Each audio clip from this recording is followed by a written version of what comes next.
Welcome to CatchAVison with Susie and Allie. This is a radio program where you will hear a wide range of topics discussed through various interviews, as well as a segment by Susie focusing and ministering directly to widows. So let's listen in now to Susie and Allie. Have Stu Schulman on our program, and he has an interesting life that he's led. He inspires and helps people, which is right up my alley. Allie's alley. Get it? Right up Allie's alley. I knew it. Good morning, Stu. How are you? Hi, Stu. Good morning, everyone. I'm doing great. Hope you're well as well. Okay, so tell us, why are you motivated to inspire and help people? That's a great question. I am motivated to inspire and help because I truly believe I am and once was the average person. If you met me, you would find I'm not of any extravagant athletic gift. I am very much the average kid growing up who always believed I could have become more. And once I tapped into what I call that spark, that ember that was still in my belly all those years, and kind of rekindled those flames, I was able to do some extraordinary things. And I believe that we do a pretty good job beating ourselves up out there. Yes. And we do a good job of taking that flame that might be in our belly, whether we're as kids or even as adults, and almost extinguishing that. And I love to help people reignite that spark into a flame once again. Oh, that's awesome. This is real.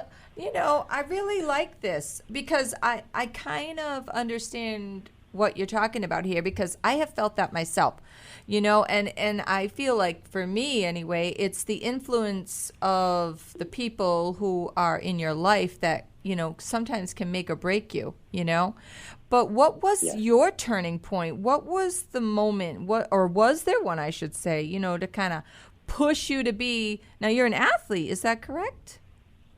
Sure. A lot of people refer to me as an athlete, and it's funny, I probably still need a lot of work on myself emotionally, because it was ingrained in me not to call myself an athlete for so many years that I have a hard time accepting that label. But a guy that was once, well over 260 pounds and very much an unhealthy individual, you're now speaking to a 3-time Ironman finisher, a multi-marathoner, and I guess a lot of people would probably call me an athlete these days. So, with respect, with respect, my friend. And salute, can I salute you? Holy cow! No, that's wonderful, because with a country with diabetes running rampant and all these kinds of cancers and diseases, So, Christina, do you have a question for our guest today? Yeah. So I'm just kind of curious, Stuart. Any decisions that you've made in your life to kind of help you, thrust yourself into personal triumphs? Any kind of advice that you could give anyone in particular? So for me, one of the words, I'm actually in the process of writing a book, and one of the things that I talk about in that book is the transformation of saying to myself that I can't, and turning that I can't into I can, and then ultimately into a resounding I will. There's a difference to me between the words I can and I will. Mm-hmm. And for me, the moment I started telling people I will do something versus I believe I can do something or I should do something, that's when things changed. Oh, wow. I hold myself accountable to words like I will. I'm okay with letting myself down by saying I can or I can't. And a lot of people, I think that the word can is enough. And I would disagree with that. Turn that can into a will and then do it. So that's a commitment not only to yourself but to others. So when you said when you say I will, you've noticed in your life that there's a difference, that it actually accomplishes much more than when you just said I can. Is that what you're saying? Absolutely. So, and I'll kind of flip the script on you a little bit and tell you about all the people that tell me how they can't do things, right? I was once one of those people. I was not only overweight, I was getting shots in my back, cortisone shots, because I have 2 herniated discs. My knees were killing me. And I was what you would call big bones, right? So I had every reason. Oh, and by the way, I owned my own business. I worked 18 hours a day. I had every reason to tell you why I couldn't run, or I couldn't participate in, running around the block or a 5K or something like that. And at some point, I reached a moment where I said, I have to stop saying I can't. I have to be okay with saying I won't. And if I'm okay with saying I won't find the time or I won't do that, then that's an agreement I can make with myself. I was never ready to accept that agreement. So instead of saying I can't, I said, wait a second, I can, and then turning that into an I will. All of a sudden you start finding ways to improve yourself, because that will is really a contract that you write to yourself and or your friends and family. Right. So, well, then how do you keep yourself accountable? I know they talk about accountability, and usually that's with another person, and they go like, hey, get your butt off that whatever. How do you do it for your own self? Because I know for me, I always feel better when I, let's just say, exercise, okay? So if I go out for that walk, I always feel better. But there are circumstances that come into play, and I'm like, you know what, I can't walk today, and then I feel like a crumb. So, how do you, I think it's a consistent thing. So how do you hold yourself accountable to these kind of goals, So I think of my mom growing up, and as much as she also reinforced that I was not an athlete, one of the things that she did reinforce is, Stu, when you do something, do it right. And do something, if you say you're going to do something, then do it, right? Let your word be your bond. Thank you. That's exactly it. So for me, one of the ways I hold myself accountable is to tell people. I think that we as people do a really good job. We're okay with letting ourselves down. And what a shame, by the way, that we do that. We're okay with saying, I intend to walk, or I'm going to walk this weekend or tonight. And then we find an excuse and we let ourselves down. But what if you told your kids, hey, we're going to go for a walk, I promise. For me to break that promise to my own kid, boy, that I better have a real good reason. I love that. Or to go on Facebook and tell the world I'm going to run a 5K or run around the block or walk every night. Knowing that someone might actually ask me how that's going, what an embarrassing thing for me to have to look them in the eyes. It's a healthy fear. Or publicly. And they're going to ask fear. me. Thank you. There's an accountability piece. So for me, the biggest step in this process is actually telling people it's not just signing up. It's not just putting money into something, because we can always justify losing the money. But I have a hard time saving face if I don't actually do what I say I'm going to do. It's funny, but even just talking about just being an athlete, I know you're saying, the whole athlete word, but athlete is just pretty much a person who's skilled. They're skilled at it. And you could be an athlete, I guess, in a sense, in pretty much anything you do. If you hone in on it, you develop that. It's called master it. Yeah, I think it's a skill that we all can have. If we kind of. But I want to get to this question. What is the hardest part, Stu, about starting your journey to get in shape? Because I was in shape, but now I've let myself become undisciplined. Good question. How do I just start it? It's not easy. Well, I know that. But you can do it. I'd like to hear his answer on the word can. Can, yes. Can. I can do it, right, Stu? Yes. I can do it. Well, you can, and I'll, and not to be corny in my response, but the hardest part is turning that can into a will.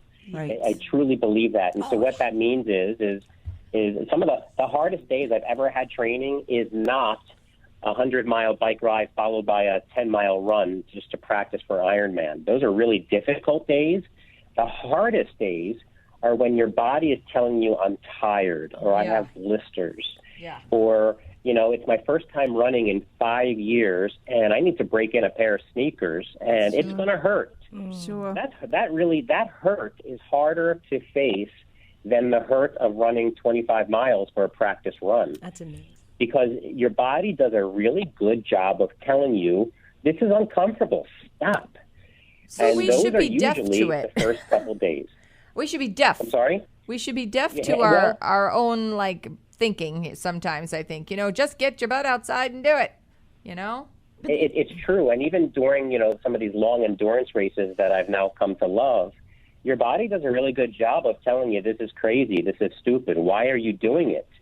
And one of the biggest things that I do is work on my mental game. The race or the event is actually 90+% mental and only a small portion that's physical. Mm-hmm. The training's already done. Mm-hmm. But your body does a really good job of telling you why you shouldn't do things. Mm-hmm. And it's learning the skill of you telling your mind and body what it will do versus some demon deep down inside your belly or inside your brain. Yeah. Amen. Stuart, that makes a lot of sense. And, what if the listeners aren't athletes? What if their goals are to start a business, learn a new skill, hobby, that just seems daunting? Like, what is your suggestion to them?